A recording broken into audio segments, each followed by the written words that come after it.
عام 2025 عام الكرة المغربية بكل امتياز. المنتخب المغربي للمحليين حقق بطولة أفريقيا عن جدارة واستحقاق. أما بالنسبة أفريقيا للناشئين فأيضا المنتخب المغربي حققها أيضا بكل جدارة. كأس العالم للشباب في تشيلي وإنجاز تاريخي للكرة المغربية بتحقيقه طبعا على حساب منتخب الأرجنتين في المباراة النهائية.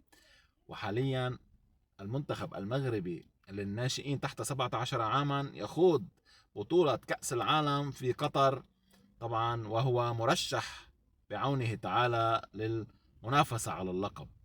وأيضا في ديسمبر القادم المملكة ستستضيف كأس أفريقيا للرجال، وإن شاء الله المغرب ستحقق لقبها الثاني على صعيد هذه البطولة بعد لقب 1976.